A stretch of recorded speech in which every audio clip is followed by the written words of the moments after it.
నమ్ముతున్నారు నిజంగా యేసు మరణించి తిరిగి లేచినాడని? దేవునికి స్తోత్రం, దేవునికి స్తోత్రం. గట్టి చెప్దాం, దేవునికి స్తోత్రం. మరి లేచినాడని చెబుతున్నటువంటి మనము ఏం చేయాలి తెలుసా? నిజంగా ఆయన లేచి ఉన్నాడనేటువంటి ప్రత్యక్షత ఇక్కడ ఉన్నటువంటి మనకుంటే మనం ఒక ఆ మగ్దలేనే మరియ అనగా 7 దయ్యములు పట్టినటువంటి ఆమెలాగా మనం ఉంటాం. ఎందుకంటే ఆ విషయాన్ని ఆమె పొందుకుంది. ఎందుకంటే యేసు ప్రభువు తిరిగి లేచినటువంటి ఆ ప్రత్యక్షత పొందుకున్న తర్వాత తాను అలానే ఉండలేదు. ఏం చేసింది తెలుసా? వెళ్ళి శిష్యులను కలిసి చెప్తా ఉంది. మీ పక్కన్న వారితో చెప్పండి, నిజంగా యేసు లేచి ఉన్నాడని నువ్వు నమ్మితే ఎంతమందికి ఈ వార్తను తెలియజేసినావు? ఇది క్రైస్తవ్యము ప్రతి ఒక్కరూ వేసుకొనవలసిన ప్రశ్న. ఎందుకంటే ఎంతోమంది చనిపోయినారు, ఎవ్వడు లేపబడలేదు. యేసు మాత్రమే లేచి ఉన్నాడు. కాబట్టి ఈ వార్త శుభవార్త. ఎందుకంటే క్రైస్తవ్యానికి పునాది ఏంటిదంటే యేసు మరణాన్ని జయించి లేపడమే. ఇది లేకపోతే అసలు సువార్తనే లేదు. కాబట్టి దయతో ఇట్టి మూల విషయాన్ని గుర్తెరిగినటువంటి మనము నిశ్చయముగా ఆయన గురించి ప్రకటించే సాధనాలుగా ఉన్నప్పుడే ఆయన రాజ్యము ఇక్కడ ఉన్నటువంటి ప్రతి ఒక్కరి ద్వారా విస్తరిస్తుంది. లేకపోతే దేవుని రాజ్యము మనమే అడ్డుబండగా నిలిచిన వారం అవుతాం. కాబట్టి దయతో ఈ విషయాన్ని గమనించాల్సిందిగా ప్రభు ప్రేమను బట్టి నేను కోరుతున్నాను. సరే, ఈ సమయంలో ఒక ప్రశ్న ఎవరైనా చెప్పగలిగితే ఒక చిన్న గిఫ్ట్ ఇస్తాను. నేను ఎవరైనా చెప్పగలిగితే ఒక చిన్న గిఫ్ట్ ఇవ్వాలని నేను ఆశపడుతున్నాను. అందరి ఎదుట అయ్యాను, రహస్యంగా గిఫ్ట్ ఇస్తాను, కానీ మీరు చెప్పాలని నా కోరిక. పునరుత్థానము బైబిల్ అన్ని మూసేయండి, మొబైల్స్ అన్ని స్విచ్ ఆఫ్ చేయండి. ఈ పునరుత్థానము అనే మాట మొదటగా ఎక్కడుంది బైబిల్లో?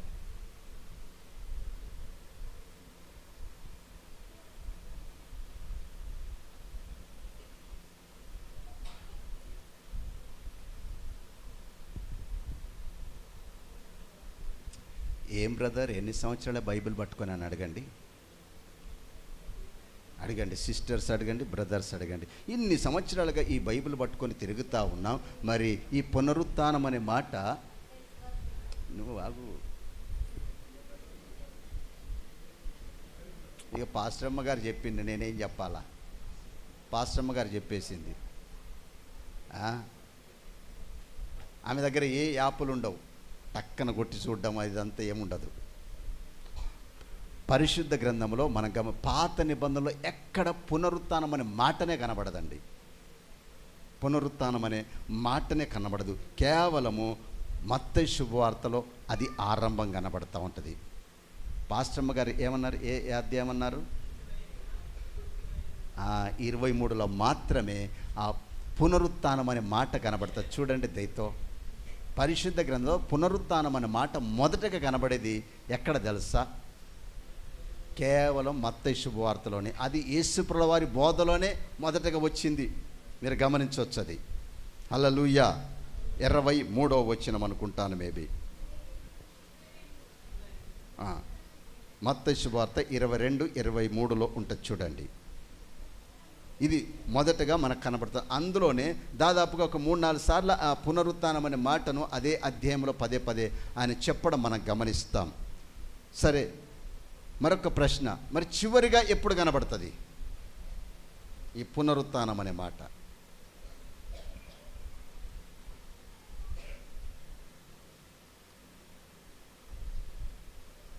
చివరిగా ఎప్పుడు కనబడుతుంది? మీకు కొద్దిగా దమాకుంటే మీరు ఏం చేస్తారు? అయ్యా గారు ప్రకటన గ్రంథం టక్కనే చెప్పేస్తారు. ఎందుకు? చివరి పుస్తకం అదే కదా. కొన్నిసార్లు ఎలా ఉండాలంటే కొద్దిగా వివేకం వాడాలి. ఎక్కడుందో రెఫరెన్స్ మనకు తెలియదు, కానీ ఏం చేయొచ్చు? ప్రకటన గ్రంథం అంటే అయిపోద్ది. అవునా కదా? కాబట్టి ఇలా చెప్పుకోవడం చాలా సులువు. ఇది ప్రకటన గ్రంథం 20వ అధ్యాయం 5వ వచనంలో చివరి మాట పునరుత్థానం అనే మాట కనబడుతూ ఉంటుంది.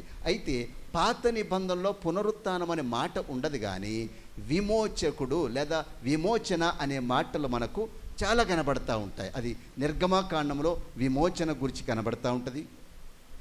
తర్వాత స్పష్టంగా విమోచకుడు అనే మాట మాత్రం యోబు మాత్రమే సెలవిస్తాడు.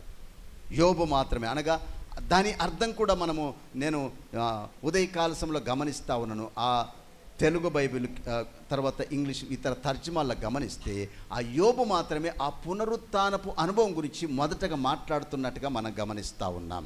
యోబు గ్రంథంలో మనము 19వ అధ్యాయంలో ఈ మాట సెలవిస్తూ ఉంటాడు ఆయన.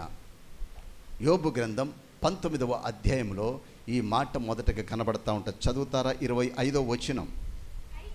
అయితే అమ్మ మైకులు మీ ముందరుంటాయి కాబట్టి మీరు చదవలేకపోతే అనుకున్న వారు ఏ వరుసల వారైనా చదివే వారికి ఇవ్వండి. అయితే నా విమోచకుడు అంటే నా దేవుడు.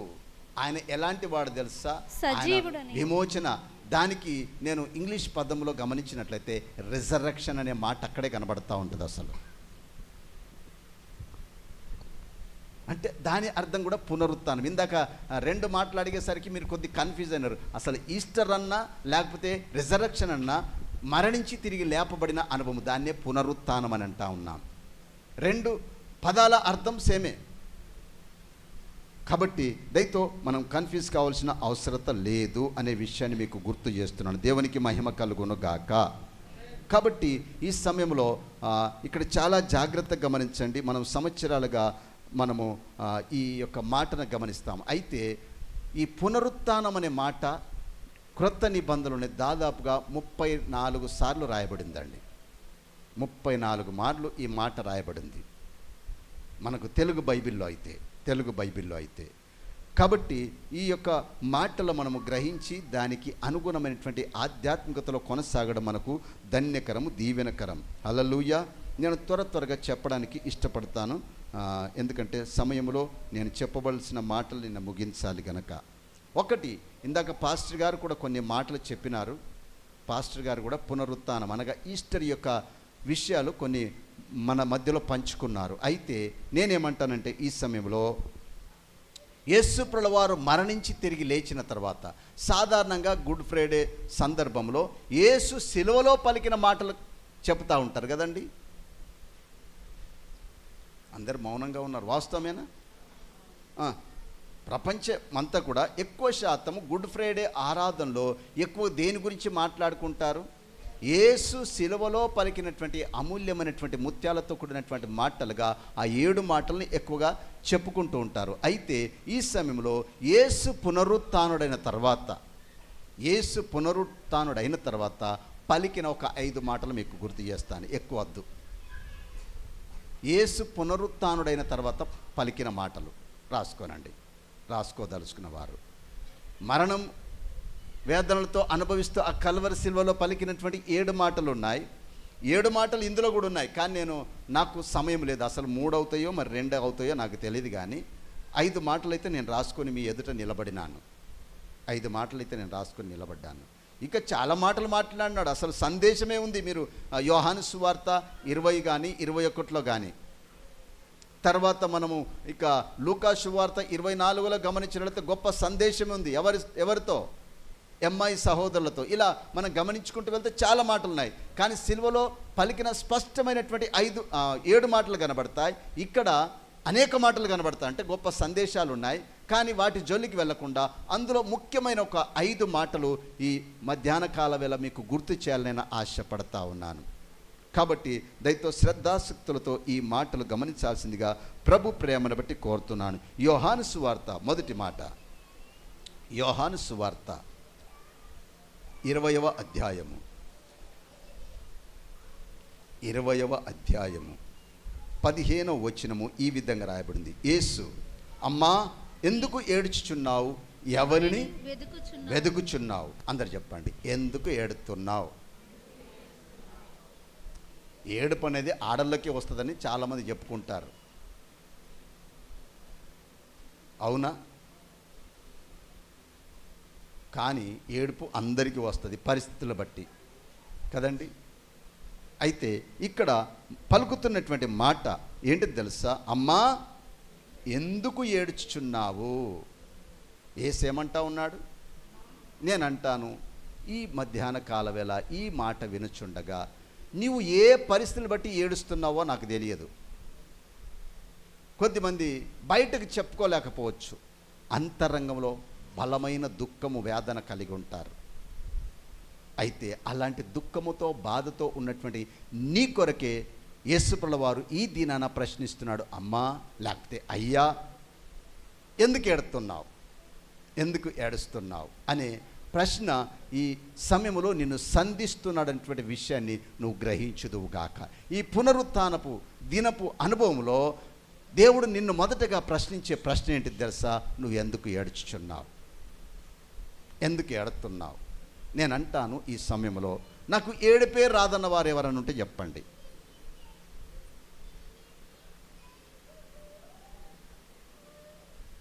ఎవరికి రాదా? నాకు ఏడుపు రాదు అన్నవారు ఎవరన్నా? అబ్బా, అందరు ఏడ్చేటోళ్ళే కదా, అందరు ఏడ్చేటోళ్ళేనా? దేవునికి స్తోత్రం. మరి ఆ ఏడుపు దేని కొరకైనా ఏడుపు? మరి ఏడుస్తున్నా మంచిదే, దేవుని వాక్యం కూడా సెలవిస్తూ ఉంది. ఈ ఏడిసే విద్య నేర్పాలన్నట. ఏంటిది? ఎట్లా ఏడాలో నేర్పాలన్నట. ఎవరు నేర్పాలి? ఎవరు నేర్పాలి? స్త్రీలు తమ పిల్లలకు నేర్పాలన్నట. అవునా కాదా? మరి మన సంగతి ఏంటిది పురుషులారా? దాని అర్థం గమనించండి. ఏడుపు అందరికీ వస్తుంది, కానీ మన ఏడుపు గల కారణం ఏంటిదనేది మనల్ని మనం ప్రశ్నించుకోవలసిన అవసరత ఎంతో ఉంది. ఈమె ఎందుకు ఏడుస్తూ ఉంది? దానికి గల కారణం ఏంటిది? ఈమె ఏడుపుకు ఒక కారణం ఉంది. అందుకోసమే మనం గమనించండి, అక్కడే ప్రభుల వారి ప్రశ్నలో కూడా అక్కడే కనబడతా ఉంది. అమ్మా ఎందుకు ఏడుతున్నావు, ఎవరిని వెతుకుతా ఉన్నావు? ఆమె ఏడుపు ఎందుకోసము? ఆమె ఏడుపు ఎందుకోసము? యేసు కనబడలేదని, యేసు కనబడలేదని ఆమె ఏడుపు. నేను అంటాను, ఈ సమయంలో నా దేవుడు కనబడలేదని ఎప్పుడన్నా ఏడిచినావా? నా యేసు నాకు ప్రత్యక్షత లేదు, లేదా ఆయన వాక్కు నాకు లేదు, లేదా ఆయన నాతో మాట్లాడడం లేదు, ఆయన ప్రత్యక్షత నాకు లేదు అని ఎప్పుడైనా ఏడవగలిగినావా?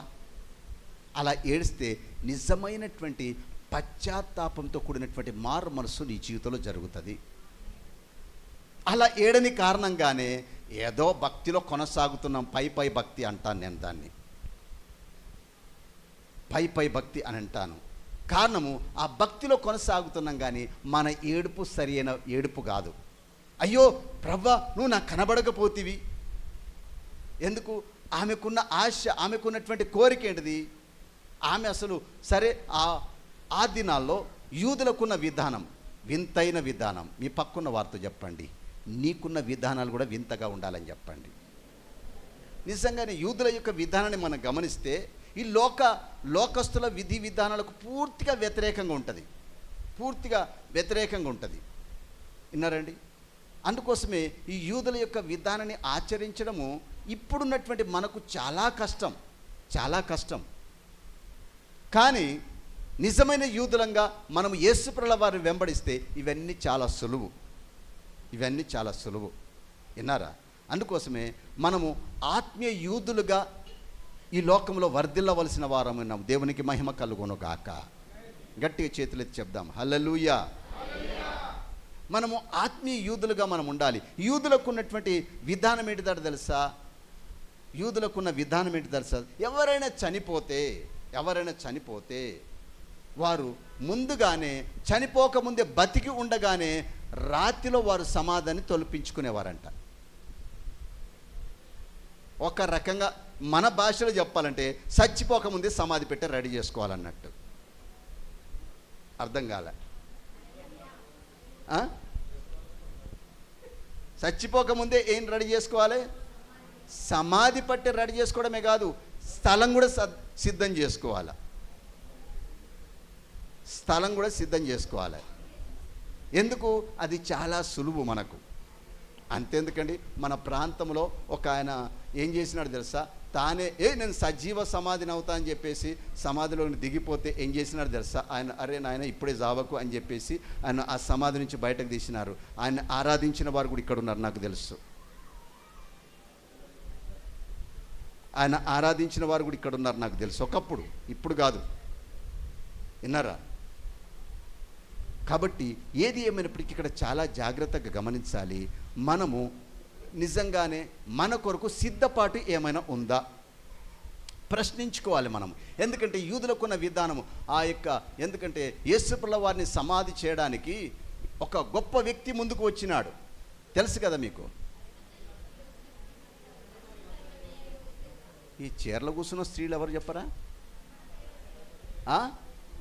అరిమత్తయి యోసేపు అనట ఆయన గురించి అసలు నేను సిద్ధపడ్డాను ఒక 7 మాటలు చెప్పాలని. ఆయన ఎంతటి బలమైన విశ్వాసి అంటే, ఆయన ఒక ధనికుడు, ఒక సభకు ఒక పెద్ద వ్యక్తి, దేవుని రాజ్యము గురించినటువంటి ఎదురుచూపు కలిగినటువంటి ఆయన ఏం చేసినాడు తెలుసా? తాను ముందుగానే రాత్రిలో ఏం చేసినాడట, తన కొరకు సమాధి స్థలాన్ని ఏర్పరచుకున్నాడు. అంటే నేనంటాను ఏమని తెలుసా? నిజంగా ఆ ప్రభు రాకడ గురించిన నిరీక్షణ మనకుంటే మనం బి ప్రిపేర్డ్. ముందుగానే చెప్తాం కొడుకులకు పిలిచి, రే నా టైం దగ్గర వస్తుంది, ఇదిగో నువ్వు పెట్టె చేస్తావో లేదో కానీ ఫలానా చోటనే నన్ను పాతిపెట్టు. అదే చెప్పినాడు ఎవరు? లేఖనాల్లో యాకోబు. దేవునికి మహిమ కలుగును గాక. అంటే మనం ఎలా ఉండాలి తెలుసా? దేవుని ప్రజలమైనటువంటి మనము దయతో తప్పుగా అర్థం చేసుకోవద్దు. అర్థమైన వారు మనం బి ప్రిపేర్డ్, సిద్ధపడి ఉండవలసిన అవసరత ఎంతో ఉంది. చెప్తారు కొద్దిమంది, ఇదిగో మా నాన్నని ఆడ వాతి పెట్టిన కొడక, నువ్వు కూడా నన్ను అక్కడే అని చెప్తూ ఉంటారు కదండి. అలా ఉండకూడదు. కానీ ఒక సిద్ధపాటు. నేనంటాను ఈ దినాల్లో నీ స్థలము నిన్నెక్కడ పాతిపెట్టని ఏమన్నా చేయని, ఒకటి నిశ్చేత నీకుంటే నేను ఎక్కడున్నా లేపబడతానంటే నువ్వేం చేస్తావు తెలుసా? ఆ ప్రభు రాకడ కొరకు నిత్యం కనిపెట్టే వ్యక్తిగా ఉంటావు. ఈ పాతి పెట్టడం ఇవన్నీ పక్కకు పెట్టేస్తావు. విన్నారా? అయితే ఇక్కడ చాలా జాగ్రత్తగా గమనించండి. యేసుప్రభుల వారిని అడుగుతున్న మొదటి ప్రశ్న ఏంటి తెలుసా? అమ్మా ఎందుకు ఏడుతున్నావు? ఏడవడానికి గల కారణం ఏంటిదని ప్రశ్నిస్తూనే అక్కడ ఏమన్నాడు? నువ్వు ఎవరిని వెతుకుతున్నావు? నేనంటాను ఈ పునరుత్థానపు దినపు ఆరాధనలో నిజంగా యేసుని వెతకడానికి ఇక్కడికి వచ్చినామో మనం. నిజంగానే ఈ పునరుత్థానపు దినానన్నా ఆ యేసు ప్రత్యక్షత నాకు కావాలి, ఆ యేసుని నేను చూడాలి, ఆ యేసుని నేను దర్శించాలి, ఆ యేసుతో నేను మాట్లాడాలి, ఆయన నన్ను బలపరచాలి, ఆయన నాతో ఉండాలి, నేను ఆయనతో ఉండాలి అనేటువంటి ఒక హృదయవాంఛ కలిగి మనం వస్తున్నామా? లేదా వెళ్తాము మతపరమైనటువంటి బంధకాల్లో ఉండి అనేక మార్లు మనము దేవుణ్ణి ఆరాధించడానికి, అమ్మ ఇక్కడ లైవ్ జరుగుతూ ఉంది, అట్టిటికి అక్కడ పక్క నుంచి వెళ్ళనివ్వండి, అట్ల నుంచి వెళ్ళనివ్వండి, ఇటు నుంచి వెళ్ళనివ్వకండి. దయతో గమనించండి, డైవర్ట్ అయిపోతుంది కొన్నిసార్లు. అందుకోసమే దయతో పిల్లలు ఇక్కడ డిస్టర్బ్ ఆడుకుంటే కింద ఆడుకోనివ్వండి, కానీ ఎదుటిగా ఆడిపోయి ఉండండి. సరే, దేవునికి మహిమ కలుగును గాక. హల్లెలూయా. అయితే మనం ఎవరిని వెతకడానికి వచ్చినాం? దేవుని వాక్యం సెలవిస్తుంది, యెహోవా దొరకు సమయంలో మనం ఏం చేయాలన్నట్ట? ఆయన్ని వెతకాలి. అందరం కలిసి ఆయన వెతికే అనుభవంలో మనం ఉన్నామా? ఆయన వెతికే అనుభవంలో ఉన్నామా? నేనంటాను, ఆ అనుభూతితో నువ్వు వస్తే ఆ యేసు నీకు కనబడును గాక, ఆ యేసు నీతో మాట్లాడును గాక, ఆ యేసు ప్రత్యక్షత నువ్వు పొందుకుందువు గాక. అలాంటి ఆశతో ఒక్క మాట నీతో దేవుడు మాట్లాడతాడు. నా కుమారుడా, ఏమని పలికినాడు? అమ్మ అని పలికినాడు కదండి. ఎంత అద్భుతమైన మాట అది, ఎంత ఆదరణతో కూడినటువంటి మాట.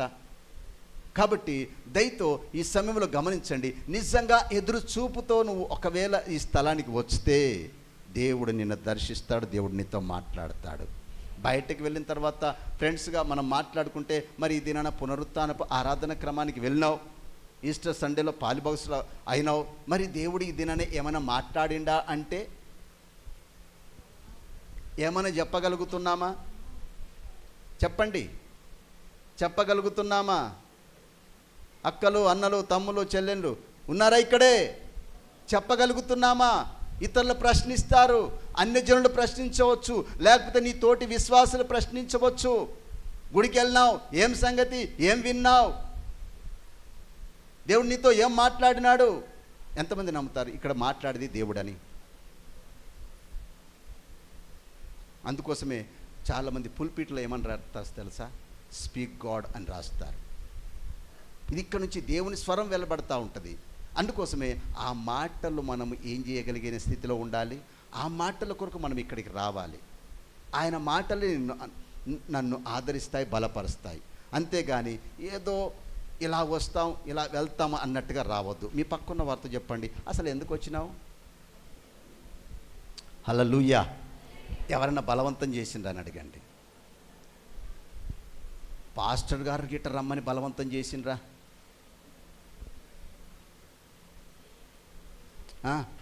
అందుకోసం మనల్ని ఏమంటారు తెలుసా? వాళ్ళు ఏం చెప్తున్నారు? మత మార్పిడులు చేస్తున్నారని ఎందుకు అంటున్నారు? మరి అట్టిగా అనట్లేదు. మనం ఇష్టపూర్వకంగా వస్తే కదా. ఇష్టపూర్వకంగా వస్తే ఎవరు అడ్డుకున్నా, గుడికి పోకపోతే కనీసం పండుగ పూటన్నా రాలేదని చెప్పేసి మళ్ళీ మా పాస్టర్ గారు ఏం చెప్తారు? అందుకు రావద్దు దయతో, అందుకు రావద్దు దయతో. ఈ పక్కన్న వార్త చెప్పండి, అసలు మరి ఎందుకు వచ్చినావని అడగండి. దేవుని స్వరం వినాలని వచ్చినావా? దేవుని చూడాలని వచ్చినావా? ఎందుకు వస్తున్నాం మనం?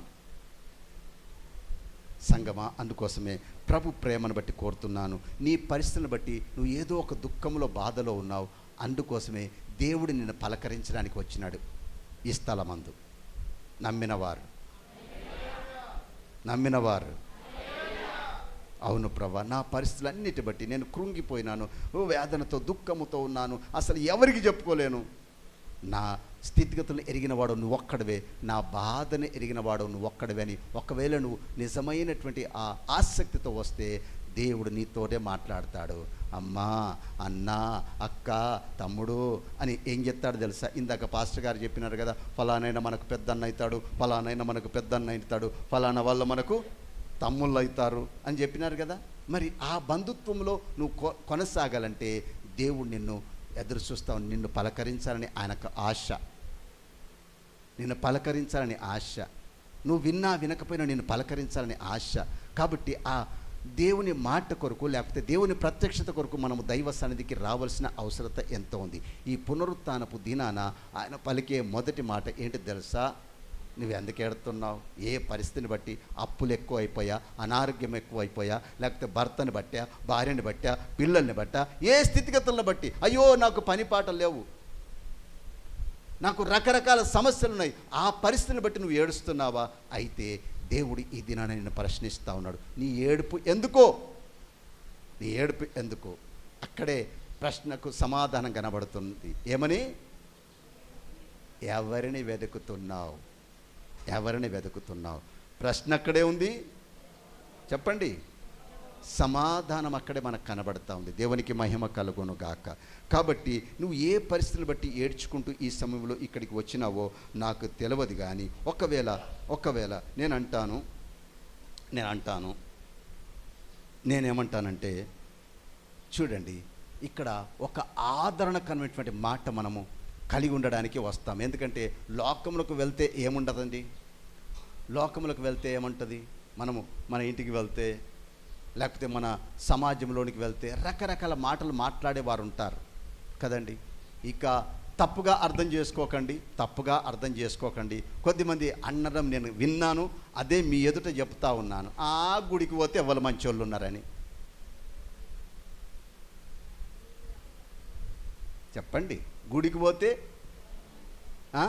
అంటే వాళ్ళ మంచితనం, వాళ్ళ చెడుతనం చూడడానికి వచ్చినావు నువ్వు? చెప్పండి. ఆయన గిట్లా, ఈమె గిట్లా, వాళ్ళ గిట్లా, వీళ్ళు గిట్లా, వీళ్ళ గురించి మనం రాలేదు. ఎవరి గురించి వచ్చినాను? ఈ కొద్దిమంది ఇదే ఇక్కడికి వస్తూ ఉంటే కొద్దిగా ఘాటుగా వాక్యం చెప్తా ఉంటే సనుగుతూ ఉంటారు.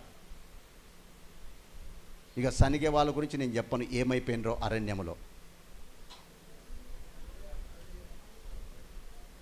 చెప్పిందే చెప్తాడు, లేకపోతే గిజ్జేయమంటాడు, గజ్జేయమంటాడు, కూసోమంటాడు, లేవమంటాడు, ఇక్కడ కూసోమంటాడు, అక్కడ కూసోమంటాడు.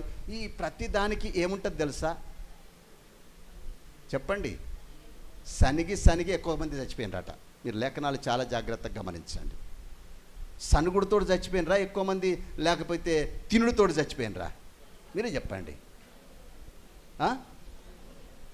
అంటే మనం శారీరకంగా బతికే ఉంటాం, ఆత్మీయంగా ఎప్పుడో.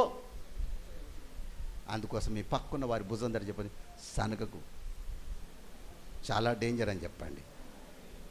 అది లోపల ఉంటుంది, బయటికి ఎవరికన్నా తెలుస్తుందా? ఎవరికి తెలియదు, నీ పక్కన్న వాళ్ళకి తెలియదు, ఏం తెలియదు, కానీ అది దేవునికి తెలుసు. దేవుడు అందుకోసమే అంటాడు తన ప్రజలతో మాట్లాడుతూ, అస్సలు మీరు సనుగుతున్న సనుగులు నేను విన్నాను అని అంటాడు. అటు దేవుని మీద సనిగిన విషయాలు విన్నారట, అలా పాస్టర్ అలా నాయకుని మీద సనుగులు విన్నారట. గమనించండి. అందుకోసమే ఎవరి కోసమో రావద్దు. దైవ సన్నిధికి వచ్చేటప్పుడు వాళ్ళని వీళ్ళను చూడొద్దు. ఆయన ఎట్లా పాట పాడినాడు, ఈయనెట్లా పాట పాడినాడు, ఈయనెట్లా వాద్యం కొట్టినాడు, ఈయనెట్లా వాయిద్యం కొట్టినాడు, ఈయన ఎట్లా పట్టుకున్నాడు, ఇవన్నీ చూడడానికి రాలేదు. అసలు మనం రావాల్సింది దేనికోసం తెలుసా? మరియ ఎందుకోసం వచ్చింది తెలుసా? యేసును చూడాలి. మీ పక్కన వారితో చెప్పండి, యేసుని చూడాలని. దేవునికి మహిమ కలుగును గాక. ఇది మొదటి మాట. నిజంగా అలాంటి ఆసక్తితో వస్తే ఆదరణతో కూడినటువంటి వాక్కును పొందుకుంటావు, ఆదరణతో కూడినటువంటి వాక్కును పొందుకుంటావు. అందుకోసమే ఇక్కడికి వచ్చి ఇక్కడికి వెళ్ళి బయటకు వెళ్తే చాలు మళ్ళీ గునుగులు సనుగులు ఉన్నాయనుకో, అసలు నీది భక్తే కాదంటాను నేను, నువ్వు దేవుని బిడ్డవే కాదంటాను నేను. కామెంట్స్ చేయడం చాలా సులువు, కామెంట్స్ చేయడం చాలా చాలా సులువు. నా భార్యనితో నన్ను ఎప్పుడు గద్దిస్తా, నువ్వు ఎప్పుడు నేను చేసిన ప్రతిదానికి ఏం చేస్తావు చెప్పండి. మీ భార్యలు అనకపోతే మీరు ధన్యులు పురుషులారా, మీ భర్తలు అనకపోతే మీరు ధన్యులు. కాబట్టి ఏది ఏమైనప్పటికీ దయతో ప్రభు ప్రేమను బట్టి కోరుతున్నాను, మనం రావాల్సింది ఆ దేవుని చూడాలని. మరియ అలాంటి ఆసక్తి వచ్చింది, అందుకోసమే రాయబడింది మొదట ఆమెకే ప్రత్యక్షత కలిగిందని. చప్పట్లు కొట్టి దేవుని గణపరుద్దాం. రెండవది మనం గమనించినట్లయితే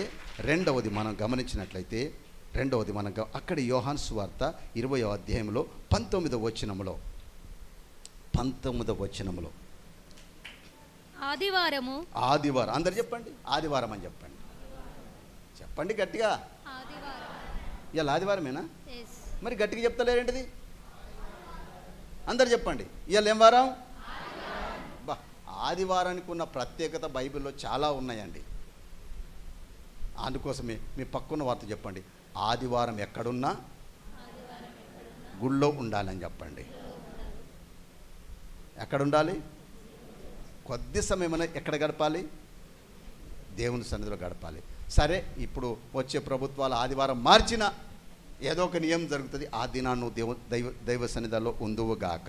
అయితే ఇక్కడ ఆదివారం సాయంకాలమున ఏం జరిగిందో తెలుసా? శిష్యులు యూదులకు భయపడి. ఎవరికి భయపడి? యూదులకు. నువ్వెవరికి భయపడుతున్నావు? మరి నీ పక్కన వాడిని అడగండి, అసలు నీ భయం ఎవరి గురించి? నీ భయం ఎవరి గురించి? ఇంటికి వెళ్ళిన తర్వాత నా భార్య ఏమంటుందో, నా భర్త ఏమంటాడో అని భయమా? లేకపోతే నా తల్లిదండ్రులు ఏమంటారో, నా పిల్లలు ఏమంటారో అని భయమా? ఇంటికి వెళ్ళిన తర్వాత ఎవరు ఏ విధంగా ప్రశ్నిస్తారని భయమా? ఏ భయందొళ్ళ మధ్యలో ఉన్నావో నాకు తెలియదు, ఏ భయందొళ్ళ మధ్యలో జీవిస్తున్నావో నాకు తెలియదు. మొదటిది ఏంటిది? ఏడ్చే వాళ్ళతో దేవుడు మాట్లాడతాడని చెప్పండి. ఇక మీకు చక్కగా చెప్పాలంటే ఏడ్చే వాళ్ళతో. ఎందుకు? నీ బాధను బట్టి నువ్వు వేదనలో బాధలో ఉంటే ఆ బాధను చూసి దేవుడు ఏం చేస్తాడు? మాట్లాడతాడు. రెండవది ఎవరితో దేవుడు మాట్లాడతాడు తెలుసా? ఆదివారం సాయంకాలమున శిష్యులు యూదులకు భయపడి తాము కూడి ఉన్న ఇంటి తలుపులు మూసుకొని ఉండగా, అంటే భయం దాన్ని బట్టి ఎవ్వరి కనబడకుండా ఎక్కడున్నారు? 4 గోడల మధ్యలో ఉన్నారు. యేసు వారి మధ్యన నిలిచి మీకు సమాధానము. చాలండి. ఎవరితో దేవుడు మాట్లాడతాడు, ఎవరిని దేవుడు దర్శిస్తాడంటే ఆయన కొరకు ఎదురు చూసేవారి గురించి. రెండవది ఏంటిది? ఆయన కొరకు ఎదురు చూపు. నువ్వు చర్చిలోనే ఉండాల్సిన అవసరం లేదు. నీ ఇంటికి వెళ్ళిన తర్వాత నీ పనుల్లో ప్రయత్నాల్లో ఎక్కడో ఉంటావు, ఎవరికి కనపడకుండా రహస్య భక్తి జీవితం కూడా కావచ్చు కొన్నిసార్లు. వినరా?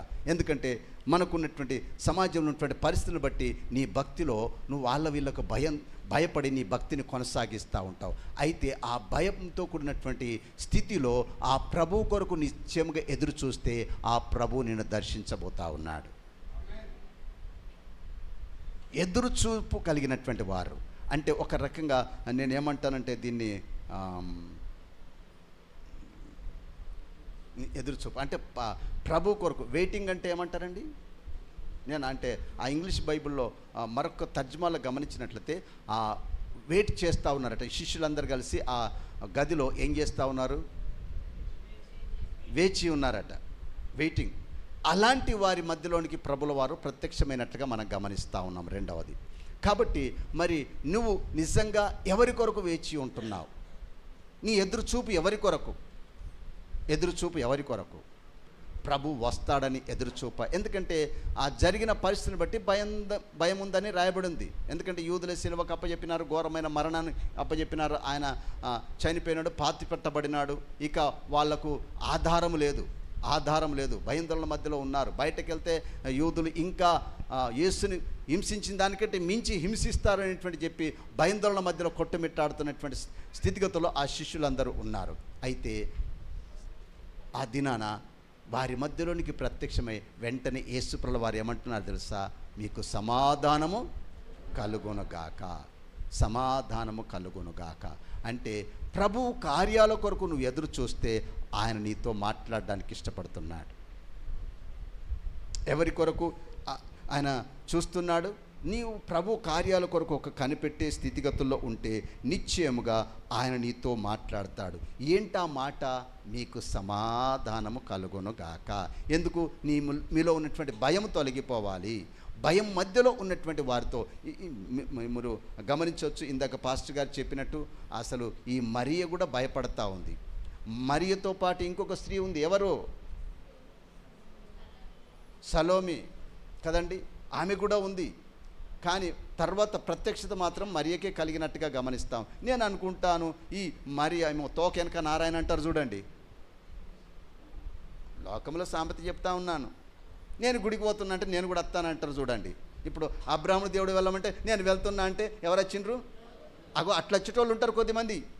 అర్థమైన వాళ్ళు చెప్తారు గట్టిగా. మరి అనుకునేది నేను వెళ్ళి ఏం చెప్తాను? చూస్తానంటే నేను కూడా తాగి అనుకుంటా ఎవరు వచ్చిండవచ్చు బహుశా. కాబట్టి ఆమెకేం దొరకలే. ఇప్పుడు కొన్నిసార్లు మనకేమవుతుందంటే ఎవరినో ఆధారం చేసుకొని మనము దేవుని వెంబడించడం కాదు, అస్సలు మనం ప్రత్యక్షత కలిగి దేవుని వెంబడించాలి. అందుకోసమే లోతు జీవితంలో ఆ భక్తి కనబడదు. కాబట్టి ఎవరిని బట్టి మనము దైవ సన్నిధికి రాకూడదు, మనకు ప్రత్యక్షతను బట్టి ప్రభువుని వెంబడించే వారంగా ఉందుముగాక. అయితే ఇక్కడ వీరు భయాందోళన మధ్యలో మాకు ఏం జరుగుతుందనేటువంటి స్థితిగతుల్లో ఉన్నప్పుడు వారి మధ్యలోనికి అనుకోకుండా ప్రత్యక్షమై వారితో మాట్లాడుతూ ఉన్నాడు. నేను అంటాను, నిజంగా ఆ ప్రభు కార్యాలను గూర్చినటువంటి భయం నీలో ఉంటే ఆయన నీతో మాట్లాడతాడు. ఎవరి కార్యాల గురించి భయం? ప్రభు కొరకు మేము ఎక్కడ బయటకు వెళ్తే మమ్మల్ని, ఎందుకంటే వీళ్ళు ఆ 3.5 సంవత్సరాల పాటు ఎవరితో తిరిగినారు? యేసుతో తిరిగిన వారు కదండి. ఇప్పుడు బయటకు వెళ్తే వాళ్ళు ఏమంటారు? మళ్ళీ మీ యేసు ఎక్కడున్నాడు అసలు అని ప్రశ్నిస్తారు కదా. ఆ భయంతో వాళ్ళు ఏం చేసినారు? 4 గోడల మధ్యలో ఉన్నారు.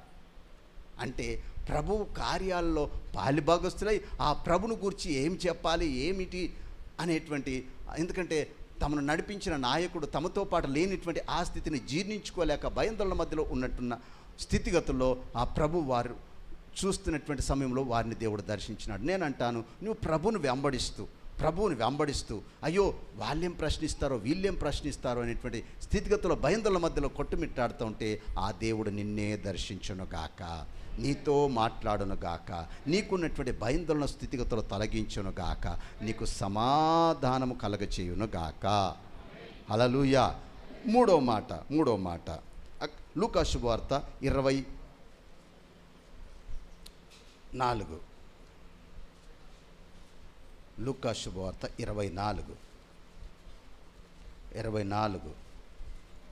19 చదవండి దయతో. 19 ఆయన ఆయన ఆ. అని ఎవరిని వారిని అడిగినప్పుడు వారిని అడిగినప్పుడు వారు వారు నజరేయుడైన నజరేయుడైన యేసును యేసును గూర్చిన సంగతులే ఆయన దేవుని ఎదుటను ప్రజలందరి ఎదుటను క్రియలోను వాక్యంలోను శక్తి గల ప్రవక్త అయి ఉండెను అని చెప్తా ఉన్నారు. ఎవరు వీళ్ళు? ఎమ్మాయి సహోదరులు. ఎమ్మాయి సహోదరులు. ఈ ఎమ్మాయి అనే గ్రామము ఎక్కడుందట? యెరూషలేమునకు ఆమడ దూరము అని రాయబడింది. దాదాపుగా ఏమంటారంటే బైబిల్ పండితులు దాదాపుగా 7 కిలోమీటర్ల దూరం అని అంటారు. మొత్తానికి ఎంత దూరం అయితేంది మనకేంది, కానీ మొత్తానికి ఆ యెరూషలేములో జరిగిన సంగతుల గురించి మాట్లాడుకుంటూ వెళ్తూ ఉన్నారట వీళ్ళు. దేని గురించి మాట్లాడుకుంటూ వెళ్తున్నారు చెప్పండి? యెరూషలేములో జరిగిన సంగతుల గురించి మాట్లాడుతూ ఉన్నారట. దేవునికి మహిమ కలుగును గాక. గట్టిగా చెప్పండి. ఇక్కడే ఉన్నారా? నిద్ర గిట్ట వస్తుందా? నిద్ర రాకపోతే ఒకసారి గట్టిగా అందరూ హల్లెలూయా చెప్పండి. హల్లెలూయా. కాబట్టి ఇక్కడ యెరూషలేములో జరిగిన సంగతులట. యెరూషలేములో నిత్యము సంగతులు జరుగుతాయి. మీ పక్కన వారితో చెప్పండి. అది సమాధానము గల పట్టణం, అది దేవుని కార్యాలకు నిలయమైన పట్టణం, అది దేవుని మందిరం కలిగినటువంటి పట్టణము. అందుకోసమే ఆ పట్టణంలో ఆ యెరూషలేములో జరిగిన కార్యాల గురించే వీరు మాట్లాడుతున్నారట. నేనంటాను, పరమ యెరూషలేమునకు సాదృశ్యమైనటువంటి ఈ ఉట్నూరు పట్టణంలో ఆ పరమ యెరూషలేములో ఉన్నటువంటి దేవుని మందిరానికి సాదృశ్యమైనటువంటి ఈ మోరియా సంఘానికి వచ్చి ఇక్కడ జరిగినటువంటి కార్యాల గురించే నువ్వు మాట్లాడుదువు గాక. అర్థమైన వారు జరిగిన కార్యాల గురించే మాట్లాడుకుంటూ వెళ్తూ ఉన్నారట. ఎవరు? ఒక ఇద్దరు. అందులో క్లెయోపా అని ఒక పేరు కూడా కనబడతా ఉంది కదా. కొద్దిమంది అంటారు వాళ్ళిద్దరు భార్య భర్తలు కావచ్చు అంటారు, కొద్దిమంది ఇద్దరు వ్యక్తులు కావచ్చు అని అంటారు. ఏది ఏమైనప్పటికీ ఇద్దరు కూడిందంటే మనకు సాధారణంగా వచ్చేది ఏంటిది చెప్పండి? ఇద్దరు కూడిందంటే మనం ఏం చేస్తాం సాధారణంగా? అరే మీరు చెప్తలేరు. ఇద్దరు సాధారణంగా మనం వెళ్తున్నామంటే సాధారణంగా ఏం మాట్లాడుకుంటాం? అర్థమైన వాళ్ళు గట్టిగా చెప్తారు. ఎవరి గురించి మాట్లాడుకుంటాం? కానీ వీళ్ళే దేని గురించి మాట్లాడుతున్నారట? ఆ యెరూషలేములో యేసు కొరకు జరిగినటువంటి కార్యాల గురించి మాట్లాడుతున్నారు. దేవునికి మహిమ కలుగును గాక. మరి మన సంగతి ఏంటిది? ఇప్పుడు దేవునికి స్తోత్రం, ఇక్కడికి వచ్చినాం. ఇంటికి వెళ్తున్నప్పుడు ఎవరి గురించి మాట్లాడాలి? చూసినావా పాస్టర్ గారు అట్లా చెప్పకుండా ఉండాల్సింది, ఇట్లా చెప్పాల్సింది. చూసినావా? నేను అంటాను, ఇక్కడ జరిగిన కార్యాల గురించి మాట్లాడుకుందరు గాక. మీరు ఇక్కడ జరిగిన గురించి మాట్లాడరు.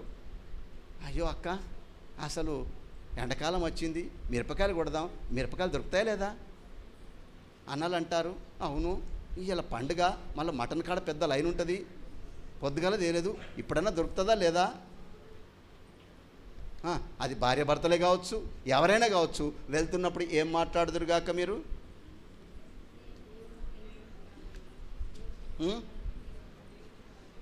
చెప్పండి. దేని గురించి మాట్లాడాలి? దేని గురించి మాట్లాడుకోవాలి? నువ్వు ఎప్పుడైతే ఆ దేవుని పట్టణమైనటువంటి ఆ సమాధానం గల పట్టణమైనటువంటి ఆ పట్టణంలో జరిగిన కార్యాల గురించి మాట్లాడితే ఆ దేవుడు నీతో వస్తాడు, నీతో ఉంటాడు, నిన్ను ప్రశ్నిస్తాడు, నిన్ను బలపరుస్తాడు. అందుకోసమే మనం ఎప్పుడు మాట్లాడినా దేవుని కార్యాల గురించే మాట్లాడే వారంగా ఉందము గాక. చెప్పండి, గట్టిగా చెప్పండి. ఎవరి గురించి మాట్లాడాలి మనం? దేవుని కార్యాల గురించి. ఒక రకమైన చింత వాళ్ళు. ఏంటి దిక్కు? ఎందుకు చెప్పండి? చూసినావా అంత మంచోన్ని వీళ్ళు ఏం చేసినారు? మనోళ్ళు అనవసరంగా నింద మోపి నేరారోపణ చేసి సిలువకు అప్పగించినారు. క్రూరాతి క్రూరంగా ఆయనను ఏం చేసినారు? చంపినారు అని చెప్పేసి ఆ జరిగిన సంగతుల గురించి మాట్లాడుకుంటా ఉన్నారు. మనం ఇక్కడికి వచ్చి మొన్నటి దినాన గుడ్ ఫ్రైడే గురించి మనం విన్నాం. మరి ఎప్పుడైనా పోయేటప్పుడు ఏం మాట్లాడినాం కావచ్చు? అవు కదా, నాకు ఆలోచన వచ్చింది ఇప్పుడు. 5-6 వాక్యాలు పంచుకున్నారు కదా, వాళ్ళ మీద కామెంట్ చేసినామేమో. చెప్తలేరు. లేదా వాళ్ళు చెప్పినటువంటి వాక్యము ఎలా ఉందని మీరు అలా మాట్లాడితే మీకు సరైన ప్రత్యుత్తరం దేవుడు ఇస్తాడు. దేవునికి మహిమ కలుగును గాక. నేను అంటాను, ఎప్పుడు మనము దేవుని పిల్లలంగా దైవికమైనటువంటి కార్యాల గురించి ఆలోచన కలిగిన వారమైతే దేవుడు మనతో మాట్లాడతాడు. నమ్మినవారు. ఎందుకు అక్కడ యెరూషలేములో ఎవరికి జరిగిన కార్యం అది? యెరూషలేములో ఏ కార్యం జరిగింది ఆ దినాల్లో? యేసుకు జరిగిన అన్యాయపు తీర్పు, అన్యాయపు శిక్ష, దాని గురించి అక్కడ జరిగింది. అదంతా పట్టణమంతా గందరగోళంగా ఉంది. దాని గురించే మాట్లాడుకుంటా ఉన్నారు. మనము దేవుని రాజ్యం గురించినటువంటి మాటలు మాట్లాడుకునే వారంగా మనం ఉంటే మనతో దేవుడు ఉంటాడు, నమ్మిన వారు. కాబట్టి ఆయన వారితో పాటు నడిచాడు. మీరు పైనుంచి వచ్చిన వాళ్ళు మీరు గమనిస్తే ఆయన వారితో పాటు నడుస్తూ ఉన్నాడట. వారితో మాట్లాడుతూ ఉంటూ ఆయన ప్రశ్నిస్తూ ఉన్నాడు. అసలు ఇవన్నీ గురించి ఎవరి గురించి మాట్లాడుకుంటున్నారు మీరు అని వాళ్ళతో ఏం చేసినాడు? అదే కదా, చదవండి 15వ వచనం చదవండి ఒకసారి. పై వచనంలోనికి రండి. వారు సంభాషించుచు ఆలోచించుకొనుచుండగా, వారు ఒకరిదొకరు మాట్లాడుకుంటున్నారట. 15వ వచనంలో గమనిస్తే వారు సంభాషించు ఆలోచించు అంటే వీళ్ళ మాటలదే, ఆగండి, వీళ్ళ మాటలదే, వీళ్ళ ఆలోచన అదే. దేని గురించి? యేసును గురించిన మాటలు, యేసును గురించిన ఆలోచన. మీ పక్కన వార్త చెప్పండి, నీకే ఆలోచన ఉంది, ఏ మాటలు ఉన్నాయని అడగండి. వీళ్ళ ఆలోచనలు ఏంటిదట? వీళ్ళ ఆలోచన అదే, వీళ్ళ మాటలదే. ఎవరి గురించి? యేసయ్య గురించి. దేవునికి మహిమ కలుగును గాక. నిజంగా చాలాసార్లు నేను వాక్యానికి సిద్ధపడుతున్నప్పుడు ఆయన గూర్చినటువంటి ఆలోచనలో మునిగి తేలితే, నేను ఇదిగో 2 వర్తమానములు సిద్ధపరచుకొని వచ్చినాను. అందులో ఇప్పుడు నేను చెప్పబోతున్న దాంట్లో సగము అయ్యగారు చెప్పినారు. కాబట్టి నా రూట్ నేను మార్చినాను. దేవునికి స్తోత్ర. ఎందుకంటే ఆయన చెప్పింది నేను చెప్తే బాగుండదు కదండి. మరో కోణంలో దేవుడు మనతో మాట్లాడును కాకని, అందుకోసమే ఈ విషయం చెప్పడానికి నేను సిద్ధపడ్డాను. కాబట్టి దయతో గమనించండి. ఇక్కడ మనము ఎప్పుడైతే మనము ఆయన గూర్చి ఆలోచన, ఆయన గూర్చి మాటలు మనతో ఉంటాయో ఆయన మనతో ఉంటాడు, నమ్మిన వారు. అలా మాట్లాడుతున్న సమయంలో వారిని అడిగినప్పుడు వారు చెప్తున్న సమాధానం ఏంటిదండి? వారు చెప్తున్న సమాధానం ఏంటిది? నజరుడైన యేసును గూర్చిన సంగతులే.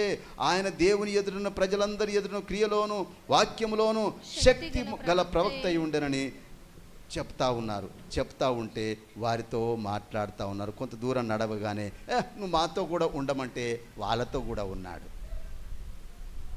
వాళ్ళతో కూడా ఉన్నాడు. వాళ్ళ ఇంటికి వెళ్ళినాడు. అక్కడికి వెళ్ళిన భోజనం చేసే టైంలో ఏమైపోయిందట? అరే నిజంగానైనా మాట్లాడుతున్నప్పుడు మన హృదయాలు ఏమైనాయి? మండలేదా అని ప్రశ్నించుకుంటా ఉన్నారు. సంగమా, అందుకోసమే యేసును గురించిన ఆలోచనలు, యేసును గురించినటువంటి మాటలు మనం కలిగిన వారమైతే మనలతో ఆయన మాట్లాడతాడు, మన దర్శిస్తాడు, మనతో ఉంటాడు. ఆయన మాటల వల్ల మన హృదయాలు మండుచున్న అనుభవంలో మనం ఉంటాం. దేవునికి మహిమ కలుగునుగాక. 4వ మాటలోనికి నేను రావాలని ఆశపడతా ఉన్నాను. 4వ మాటలోనికి నేను రావాలని ఆశపడుతున్నాను. మొదటి మాట, ఏడ్చే వారితో ఆయన మాట్లాడతాడు. రెండవది, ఆయన గూర్చి ఎదురు చూపు కలిగిన వారితో ఆయన మాట్లాడతాడు. మూడవది,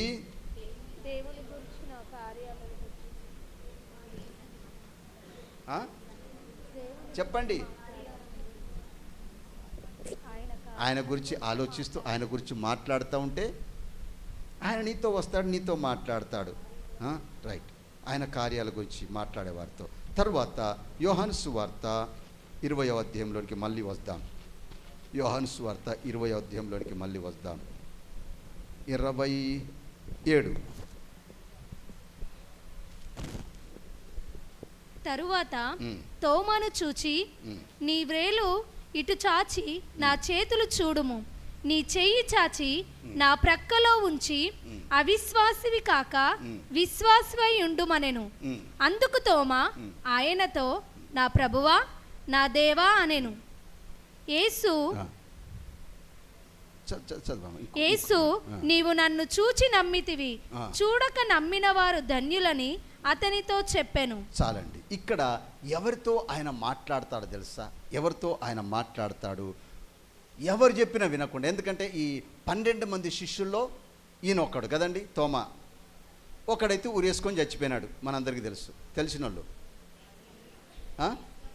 యేసుప్రభుల వారి శిష్యుల్లో 12 మంది కదా. ముఖ్యంగా ఆయన వెంబడి చాలామంది శిష్యులు ఉన్నారు, ముఖ్యంగా 12 మంది గుంపు కదా. ఆ 12 మంది గుంపులో ఒక ఆయన ఉరేసుకొని చచ్చిపోయినాడు. ఎవరైనా ఎప్పుడు చచ్చిపోయాడు? ఎప్పుడు చచ్చిపోయాడు? ఎప్పుడు చనిపోయినాడు? యూదా ఎప్పుడు చనిపోయినాడు? ఇస్కరియోతు యూదా. యేసుపుల వారు సిలువ వేయబడక ముందా, వేసిన తర్వాతనా? ఇది కూడా మనకు క్లారిటీ ఉండాలి. లేకపోతే ఏసై చచ్చిపోయింది ఆయన కూడా చచ్చిపోయింది అని చెప్పేసి ఆ జాబితాలో చేర్చారు. జాగ్రత్త. అప్పగించినందుకు వెంటనే పశ్చాత్తాపడి ఏం చేసినాడట? ఉరేసుకొని చచ్చిపోయినాడని రాయబడింది. అది మంచి తాడు కాదట, మళ్ళీ చీకిన తాడట. దొరికింది. ఏ తాడు దొరికింది? చచ్చిపోదామన్నోనికి కొన్నిసార్లు సరైన ఏవి దొరకవు తెలుసా? సరైన అనుకూలత ఉండవు. అది చీకిపోయిన తాడట. ఇక తాడేసుకున్నాడు, ఆ బరువుకు టక్కన దిగి కింద పడ్డాడట, పేగులేడు సచ్చినాయి అని రాయబడింది. తెలుసా మీకు? అందుకోసమే దయతో ఇస్కరియోతు యూదలాగా చేయకండి. ఏ ప్రయత్నం చెప్పండి? అలాంటి అనవసరమైనటువంటి తలంపులోనికి వెళ్ళొద్దు మనం. దేవునికి మహిమ కలుగునుగాక. సరే, ఇక్కడ మనం గమనించినట్లయితే అనుమానం, ఎవరి గురించిన అనుమానం? 12 మందిలో ఒక ఆయన చనిపోయినాడు, ఉన్నది 11 మంది. ఈ 11 మందిలో ఈయన ఒకడు లేడు యేసుప్రభుల వారు ప్రత్యక్షమైన సమయంలో. దానికంటే ముందు వచ్చిన ఇందాక మనం గమనించినాం కదండి. ఈయన లేనప్పుడు ఈ 10 మంది ఏమని చెప్తా ఉన్నారు? యేసుప్రభుల వారు మేము లేచినాడు, ఆయన మన మధ్యలోనికి వచ్చినాడు, మేము ఆయన చూసినామని చెప్తే ఈ 10 మంది చెప్పినా ఏం చేయట్లేదు, ఈయన నమ్మట్లేదు. 10 మంది దేనికి సాదృశ్యం? సంపూర్ణతకు సాదృశ్యం. అయినా ఈయన ఏం చేయట్లేదు. ఈయన ఎవరండి అసలు? యేసుతో పాటు 3.5 సంవత్సరాలు అనేక అద్భుతాలు, ఆశ్చర్యాలు తన పరిచర్లు కూడా జరిగినాయి, తన ద్వారా కూడా జరిగినాయి. అలాంటి వ్యక్తి 10 మంది చెప్పినా నమ్మట్లేదంటే ఈయన ఎంత అనుమానపడు దయతో గమనించండి. హల్లెలూయా. అరే, మేము కన్నులారా చూసినాం, ఆయన మాట్లాడితే చెవులారా విన్నాం, ఆయన ఫలానా డ్రెస్ వేసుకొని వచ్చిండు, ఏం చూసినాం? ఇవన్నీ చెప్పినా, ఎన్ని రుజువులు చెప్పినా వీళ్ళు నమ్మట్లేదు. అందుకోసమని నేను అంటాను, ఎంత చెప్పినా అంటే ఈయనెవరు? యేసుతో సంచరించిన వాడు, యేసుని గురించి బాగా ఎరిగినవాడు, చెప్పినా ఏం చేయలేకపోయినాడు. దానికంటే ముందే ఆయన వాగ్దానం కూడా ఉంది, నేను మరణిస్తాను, తిరిగి 3వ దినాన తిరిగి. ఆ వాగ్దానం కూడా ఉంది, దాన్ని కూడా నమ్మనటువంటి వ్యక్తి. ఈ దినాల్లో కూడా చాలామంది అలాంటి స్థితిగతుల్లోనే కొనసాగుతున్నాం మనం. అంటే ఎవరు చెప్పినా మనం నమ్మం, మన అనుమానం మనకి వెళ్తూనే ఉంటుంది. మనం కన్నులార చూస్తే కానీ, చెప్పండి, మనం కన్నులార చూస్తే కానీ. అందుకోసమే అన్నాడు, చూసి నమ్మినోని కంటే మరి మనం ధన్యులం అంటాను. చప్పట్లు కొడదాం ఒకసారి. చూడకున్నా కానీ నమ్మి ఆయన యందు మనం ఏం చేసినాం? విశ్వాసం ఉంచినాం. మనం ధన్యులం కదా మరి. కాబట్టి ఆ ధన్యతలో మనం కొనసాగాలి. అంతేకాకుండా ఆయన గూర్చిన మాటలు ఎవరైనా చెప్తా ఉంటే దాన్ని విశ్వసించే వారంగా మనం ముందుము గాక. అనుమానంతో ఉన్నామా? తప్పకుండా ఒక దినం వస్తుంది, ఆ దినాన దేవుడు దర్శిస్తాడు. అలా దర్శించి ఏమన్నాడు తెలుసా? ఇదిగో తోమా, నా గాయాలు అంటే చాలామంది ఎంత వాక్యం చెప్పు, ఎంత గొప్ప బోధకులని చెప్పు, నమ్మరు. ఇక వాళ్ళు కొద్దిసార్లు ఎట్లా ఉంటారంటే, ఏసే ప్రత్యక్షమై మాట్లాడిన కొద్దిమంది నమ్మని వాళ్ళు ఉంటారు, అర్థమైన వాళ్ళు. ఎలాంటి వాళ్ళు? ఈ తోమ లాంటి వాళ్ళు కదండి. కానీ తాను రుజువుపరిచిన ఆ రుజువులు చూసినప్పుడు ఏం చేసినాడు తెలుసా? నమ్మినట్లుగా మనం గమనిస్తూ ఉన్నాం.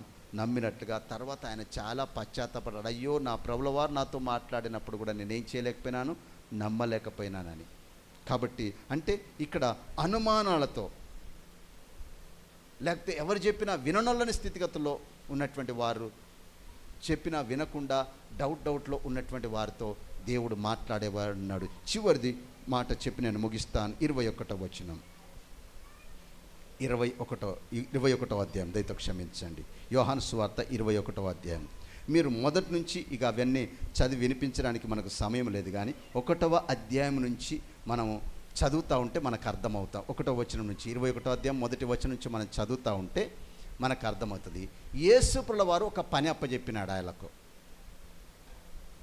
నేను మరలా వచ్చేంత వరకు ఈ పని చేయండి అని చెప్పేసి వాళ్ళకి అప్పచెప్పినాడు. మధ్యలో ఆయన వెళ్ళిపోయినాడు, తన పనిని తాను ముగించుకున్నాడు, వెళ్ళిపోయినాడు. అయితే ఎవరితో మాట్లాడుతాడో తెలుసా? తాము చేయవలసిన పనిని విడిచి మరొక్క పని చేస్తూ ఉంటాయి. అంటే ప్రభు నీకేదో పని అప్పచెప్పినాడు, దేవునికి మహిమ కలుగును గాక. ఒకప్పుడు వాళ్ళు ఏం చేసేవారు? చేపలు పట్టేవారు. కానీ ఏమన్నాడు? మీరు చేపలు పట్టడం కాదు, మీరు మనుషులను బట్టే జాలరులు నాయన అని చెప్పేసి ఆ పని వారికి అప్పచెప్తే ఇప్పుడు మళ్ళీ అది బంద్ చేసి మళ్ళీ ఏం చేసినాడు? మళ్ళీ చేపలు పట్టే పనిలోనికి వెళ్ళినారు. అప్పుడు ప్రభు ప్రత్యక్షమైనట్లుగా రాయబడింది. అప్పుడు ప్రభు వారితో మాట్లాడినట్టుగా రాయబడింది. అంటే దేవుడు మనకు అప్పగించిన పనిని మనం వదులుకుంటాం కొన్నిసార్లు.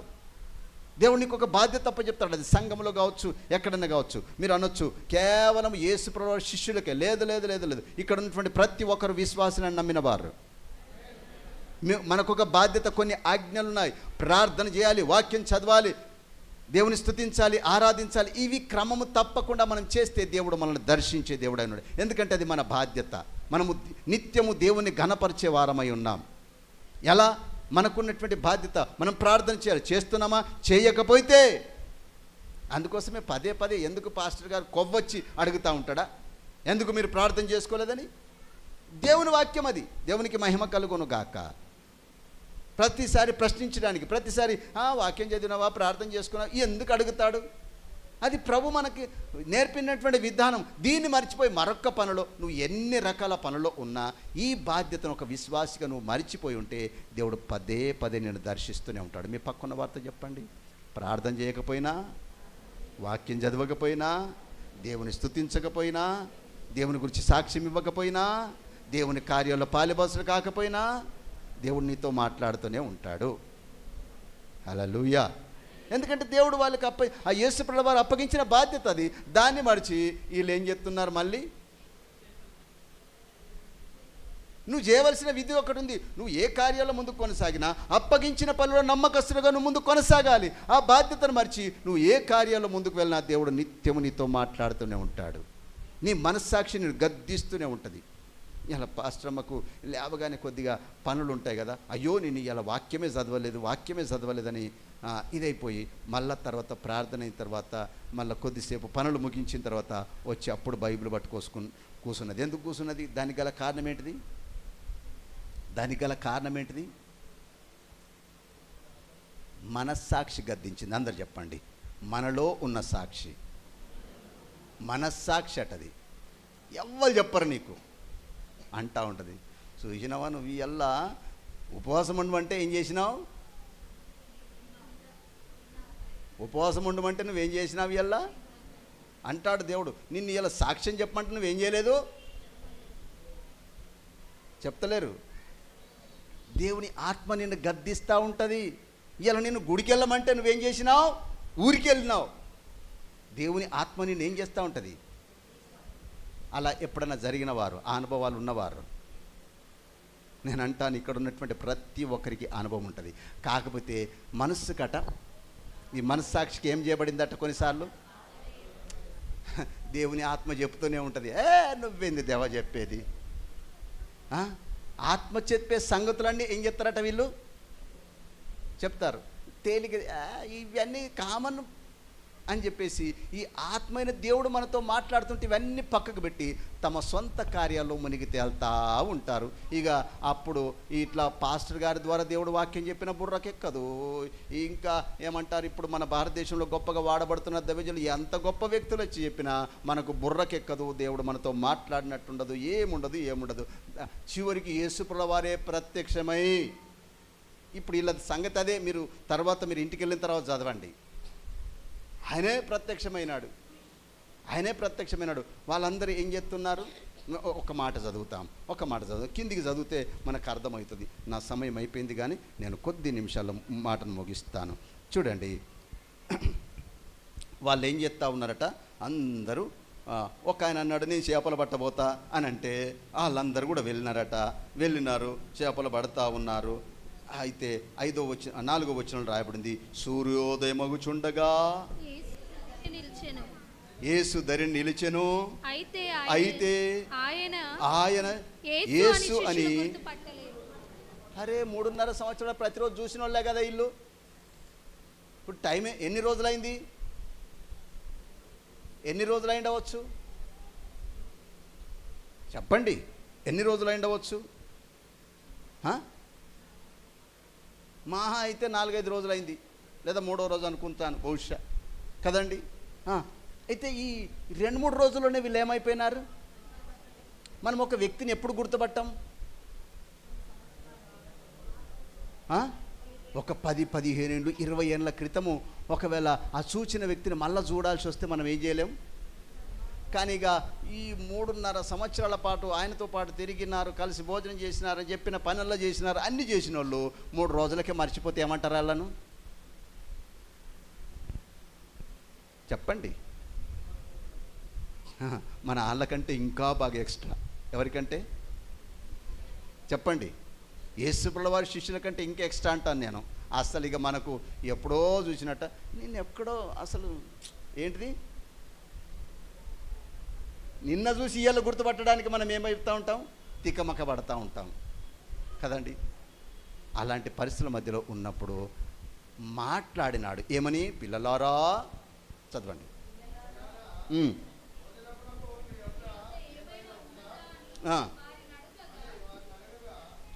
మాట్లాడితే ఆగండి, చూస్తే గుర్తుపట్టలేదు, మాట్లాడితే కూడా అంటే స్వరాన్ని కూడా ఏం చేయలేకపోయినారు. పోనీ ఆయన మార్చి స్వరాన్ని ఏమన్నా మార్చి మాట్లాడినాడా? చెప్పండి. నాకు కొద్దిమంది సేవకులు గుర్తుకొస్తూ ఉంటారు. నా సేవకుల గురించి చెప్తాను, తప్పుగా అర్థం చేసుకోవద్దు. ఈ బయట భలే మాట్లాడతారు, ఇక్కడికి వచ్చేసరికి ప్రియులారా, ఆ విధానం వేరే ఉంటుంది కొద్దిమందికి. అది ప్రార్థన అయినా ఏదైనా తప్పుగా భావించొద్దు. మనం కూడా అట్లాంటి పనులే ఉంటాం కొన్నిసార్లు. పరిస్థితులను బట్టి ఊసరిల్లాగా ఏంటి చేస్తాం? రంగులు మారుస్తూ ఉంటాం. మనం ఎక్కడున్నా సహజ సిద్ధంగా ఉందుము గాక. దేవుడు అదే కోరుతున్నాడు, నీ యథార్థతను కోరుతున్నాడు. విన్నారా? కాబట్టి ఇక్కడ దయతో గమనించండి. స్వరం విన్నా వీళ్ళు ఏం చేయలేకపోతున్నారు? ఒకటి చూచినారు, 2 అయినా తూకోనైరే అన్నట్టుగా ఉన్నారు. అంతే ఉందా? అయినా గుర్తుపట్టలేదట. చదవండి.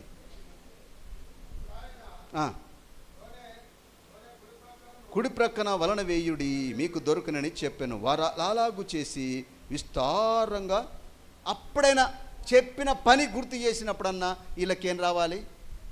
అసలు మామూలుగా ఎవరు చెప్తే కార్యాలు జరగవు. ఎందుకంటే అంతకుముందే ఏం చేసినారు వీళ్ళు? లూకా సువార్త 5లో ఉంటుంది. వాళ్ళు ప్రయాసపడట అవన్నీ కార్యాలు చూసిన వాళ్ళే, చేసిన వాళ్ళే. మరి ఆయన చెప్తే ఇట్లాంటి కార్యాలు ఎవరి ద్వారా జరగనటువంటి కార్యాలు ఆయన చెప్తే జరుగుతాయని ఈ కార్యాలు చేసినప్పుడు ఒకటి చూచినారు, 2వది విన్నారు, చేసినారు, అయినా ఇంకేం చేయలేకపోతున్నారు? గుర్తుపట్టలేకపోతున్నారు. ఎప్పుడు గుర్తుపట్టినారు తెలుసా? కిందికి వచ్చినట్లయితే ఒకడు అన్నాడు ఏమని? కాబట్టి యేసును ప్రేమించిన శిష్యుడు. అందరు చెప్పండి, ఎవరిని ప్రేమించిన శిష్యుడు అటినా? ఎవరైతే యేసును ప్రేమించే వారు ఉంటారో వాళ్ళే మొదటగా యేసును గుర్తుపడతారు, నమ్మిన వారు. ఎందుకు? ఆ ప్రేమించిన ప్రియురాల్ని ఇలా చూడగానే ఏం చేస్తారు కొద్దిమంది? అందుకోసమే ప్రియురాలు అంటది, నా ప్రియుడు 10,000లో అంటే 10,000 మందిలో ఉన్నా కానీ ఈ సంఘవధువు ఏం చేయగలగాలి? 10,000 మంది దేవుళ్ళు దేవతలను బడిన వారున్నా నీ దేవుడో నీకు తెలియనుగాక. హల్లెలూయా. నీ చుట్టూ ఎంతమంది దేవుళ్ళు దేవతలను బడిన వారు ఉన్నప్పటికీ నీ దేవుడో నువ్వు గుర్తుపట్టాలి, నీ ప్రియుడెవలో నువ్వు గుర్తుపట్టాలి. ఎందుకు? ఈ శిష్యుడట యేసుని ప్రేమించినవాడు. అందరు చెప్పండి, యేసుని ప్రేమించిన వాళ్ళు ఏం చేస్తారు? నా ప్రియుడు ఇదిగో ఫలానా చోట ఉన్నాడని చెప్పేసి ఏం చేయగలరు? గుర్తుపట్టగలరు. అలా గుర్తుపట్టినాడు. ఈ మాట వినగానే ఇంకొక ఆయన ఉన్నాడు, దుడుకు స్వభావం, అటు టక్కన ఏం చేసినాడట? అరే నాకు కనీసం గోసిపేగు లేదని చెప్పేసి ఏం చేసినాడట? అర్థమైన వాళ్ళు కాబట్టి సంగమా, ప్రభు ప్రేమను బట్టి కోరుతున్నాను, ప్రభు ఏ సందర్భాల్లో మాట్లాడిన మాటలు మీకు గుర్తు చేసిన పునరుత్థానం తర్వాత 5 మాటలు. 1, ఏడుపు ఎవరి గురించి? మళ్ళా ఆ ఏడుపు ఎవరి గురించి? ఏ ఏడుపు అంటే ఆ ఏడుపుకు దేవుడు రాడు నీ యొద్దకో. ఆయన గూర్చి నువ్వు ఏడితే ఆయన నీకు ప్రత్యక్షమవుతాడు. 2వది చెప్పండి, ఒక్కరు చెప్పండి గట్టిగా. ఆయనతో ఆయన గూర్చి ఆలోచించే, ఎదురు చూసే వారితో ఆయన మాట్లాడతాడు. 3వది ఆయన గూర్చి ఆలోచన, ఆయన గూర్చినటువంటి జరిగిన కార్యాల గురించి ఆయనతో మాట్లాడతాడు. 4వది ఆయన గూర్చి అనుమానాలు, ఆయన గూర్చి అనుమానాలు. ఎవరు చెప్పినా ఇంకా డౌట్లో ఉన్న వారితో దేవుడు తానే ప్రత్యక్షపరిచి నీ అనుమానాన్ని తీస్తాడు. చివరిది 5వది ఆయన చెప్పిన పని విడిచి మరొక పనిలో మునుగు తేలుతున్న వారితో దేవుడు మాట్లాడతాడు. ఆయన ఒక పని అప్పచెప్పినాడు వాళ్ళకు, ఆ పని విడిచిపెట్టి మరొక పనిలో కొనసాగుతున్నారు, వారిని దేవుడు దర్శించినాడు. కాబట్టి ఈ 5 మాటల్లో నీ అనుభవం ఏది కావచ్చు? పునరుత్థానం గురించి కొన్ని మాటలు మనం ఈ దినాన మరి విన్నాం. అందులో భాగంగా మరి యేసు లేచిన తర్వాత 5 రకాల వ్యక్తులతో మాట్లాడిన అనుభవాలు విన్నాం. ప్రార్థన చేసుకుందాం.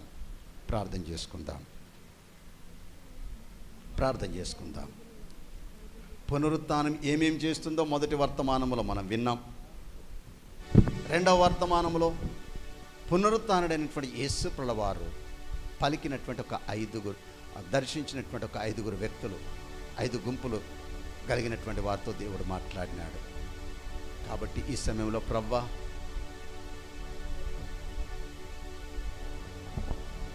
దుఃఖిస్తున్న వారితో, అది నిన్ను గూర్చి, నీ కార్యాల గురించి, నీకు జరిగిన ఘోరమైన శిక్షను గురించి, నేను చూడాలనే ఆసక్తి కలిగిన వారిని గురించి అడుగుదాం.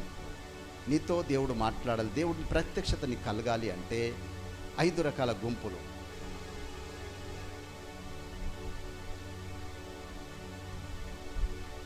Thank you lord. యేసు నీకు వందనాలు. అంతేకాకుండా పునరుత్థానం దినము మనకేమి నేర్పిస్తూ ఉంది? ఆయన మరణము, ఆయన పునరుత్థానం ఏమి మనకు నేర్పిస్తుంది? మొదటి వర్తమానములో మనం విన్నాం. కాబట్టి ఈ సమయంలో ప్రభువా, నన్ను దర్శించి నాతో మాట్లాడిన ప్రతి మాటను బట్టి పునరుత్థానపు అనుభవాల గురించి మాతో మొదటగా మాట్లాడినావు. పునరుత్థానం అనేది మనలో, నాలో, నీలో ఒక శక్తినిచ్చేది, మన విశ్వాసాన్ని బలపరిచేది, మనలో ఉజ్జీవాన్ని కలగజేసేది, మనల్ని రూపాంతర అనుభవంలోనికి నడిపించేది. ఇలా కొన్ని మాటలు మనం విన్నాం.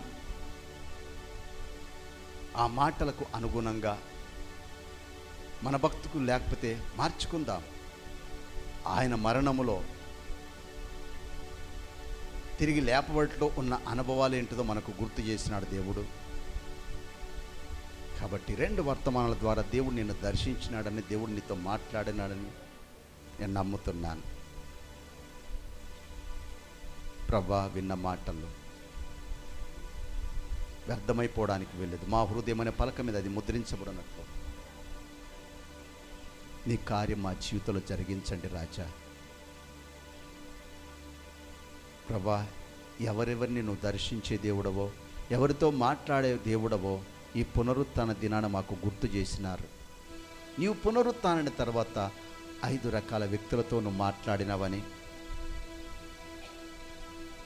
అవును ప్రభా, ఈ పునరుత్థానపు సందేశంలో విన్న మా జీవితంలో ఆ పునరుత్థానపు అనుభవం లేకపోతే, ఆ పునరుత్థానపు విశ్వాసం, ఆ నిత్య జీవానికి వారసత్వము అనుభవం అనేది మేము కలిగి ఉండకపోతే నువ్వు మాతో మాట్లాడినావు ప్రభా. విన్న వాక్కు మన హృదయం అనే పలక మీద ముద్రించబడినట్లు ప్రార్థన చేసుకుందాం. సహోదరి పౌలిన గాజీ గారు ప్రార్థన చేస్తారు విన్న వాక్యం కొరకు. విన్న వాక్యం కొరకు ప్రార్థిస్తుండగా ఏకీభవిస్తాం. ప్రభా, నీ వాక్కు ద్వారా నన్ను దర్శించినావు, నాతో మాట్లాడినావు. పరిశుద్ధుడా, నా గొప్ప దేవ, జీవం గల తండ్రి, దయగల నా రాజా, స్తుతుల మీద ఆసీనుడా, సర్వాధికారి, సర్వశక్తిమంతుడా, నిన్న నేడు నిరంతరం మారని దేవ, మార్పు చెందినటువంటి తండ్రి, మీ గొప్ప నామానికి ఈ మధ్యాహ్న కాల సమయం స్తుతులు స్తోత్రములు చెల్లించుకుంటున్నాను నాయన. అవును తండ్రి, ఈ ఉదయకాలం మరి ప్రభా నా వినికిడిలోనికి తెచ్చిన పునరుత్థానపు వర్తమానంను బట్టి నీకెంతో వందనాలు. అవును తండ్రి, నీ పునరుత్థానం లేకపోతే మాకు విశ్వాసం లేదు, మాకు బలము లేదు నాయన. అందుకనే ప్రభా నీ పునరుత్థానపు శక్తిని బట్టి ఈ మధ్యాహ్న కాలం కృతజ్ఞతాస్తుతులు స్తోత్రములు చెల్లించుకుంటున్నాను. పునరుద్ధానుడవైన మా దేవుడవని నిన్ను గణపరుస్తున్నాను నాయన. నిన్ను కీర్తించి పూజించి మరణంను గెలిచిన మా దేవుడవని, మృత్యుంజయుడవైన దేవుడవని నీకు స్తుతులు స్తోత్రములు చెల్లించుకుంటున్నాను నాయన. మరి రెండవ వర్తమానంను బట్టి కూడా నీకు వందనాలు నాయన. అవును తండ్రి, నిన్ను గూర్చిన దుఃఖం, నిన్ను గూర్చిన బాధ, నిన్ను గూర్చిన వేదన కలిగిన వారికి నీవు ప్రత్యక్షమయ్యే దేవుడవు నాయన.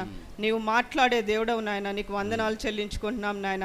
అదేవిధంగా ఎంఐ మార్గంన వెళ్ళేవారు నిన్ను గురించిన ఆలోచనలు, నిన్ను గురించిన సంభాషణ వారిలో ఉన్నందుకు వారికి ప్రత్యక్షమైన దేవుడవు నాయన.